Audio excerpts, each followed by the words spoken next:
New ইয়র্কে দিন দিন বাড়ছে অগ্নি দুর্ঘটনা। চলতি সপ্তাহে জ্যামাইকাতে এক বাংলাদেশি বাড়িতে আগুনে ৩ জনের মৃত্যুর পর নতুন করে কমিউনিটিতে আতঙ্ক ছড়িয়ে পড়েছে। পরিসংখ্যান বলছে অগ্নিকাণ্ডের মৃত্যুর সংখ্যা বিবেচনায় সব স্টেটের মধ্যে নিউ ইয়র্কের অবস্থান ৩ নম্বরে। বিশেষজ্ঞরা বলছেন, হাউজিং ভায়োলেশনে গুরুত্ব না দেয়া এবং স্মোক ডিটেক্টর ঠিকমতো কাজ না করায় এমন দুর্ঘটনা বাড়ছে। এর জন্য কঠোরভাবে আইনের প্রয়োগের তাগিদ দেন তারা।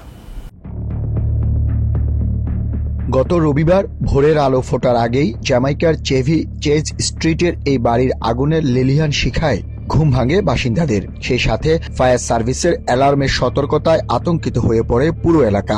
ছোট এই বাড়িটিতে থাকত ১২ থেকে ১৫ জন বাসিন্দা। সেদিনের আগুনে মারা যায় ৩ জন। ওই অগ্নিকাণ্ডে মৃত্যুর সাথে লড়ছেন বাড়ির বাংলাদেশি মালিক অগ্নিদগ্ধ মিসবাহ মাহমুদ। এতে নড়েচড়ে বসেছে এফডিএনওয়াই সহ সিটির housing department.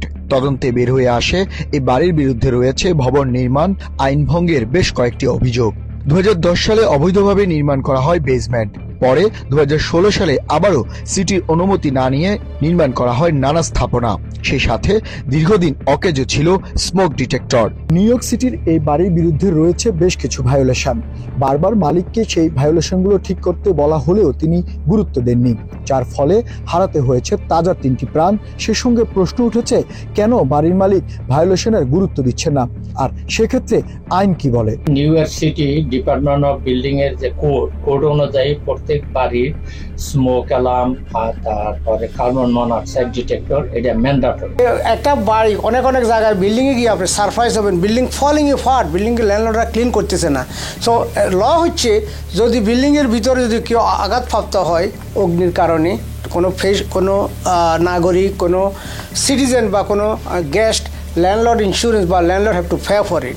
So unfortunately many landlord গাফলতির কারণে প্রচুর অগ্নিকাণ্ডের ঘটনা নিউ ইয়র্ক সিটিতে হচ্ছে। Department of housing preservation and ডেভেলপমেন্টের তথ্য মতে নিউ ইয়র্ক সিটিতে ২০২২ ও ২৩ সালে হাউজিং ভায়োলেশন ছিল ৭২২,৫৯৭টি, যেটি ২০২৪ সালে বেড়ে দাঁড়িয়েছে প্রায় ৯০০,০০০।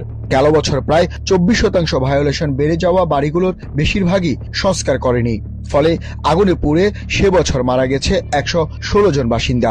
আমাদের সবারই উচিত যাতে আমরা প্রপার ওয়েতে আমরা কাজগুলি করি, বিল্ডিং ডিপার্টমেন্ট যেন ভায়োলেশন ইস্যু না করে, এবং সেফটি হ্যাজার্ড অনেকগুলো ভায়োলেশন রিলেটেড, সেজন্য আমাদের সবারই উচিত কোড অনুযায়ী কাজ করা। প্রপার লোকের যদি কোনো পরামর্শ লাগে, যে এই লাইনের বা প্রফেশনাল লোকের সাথে কনসাল্ট করা।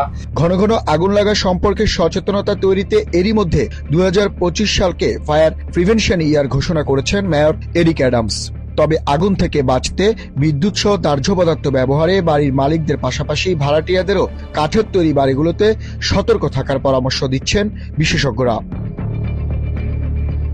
শান্ত বিশ্বাস, TVN 24, new York. New York থেকে সম্প্রচারিত টিভিএন 24 টেলিভিশন বিশ্বজুড়ে বাঙালির কণ্ঠস্বর।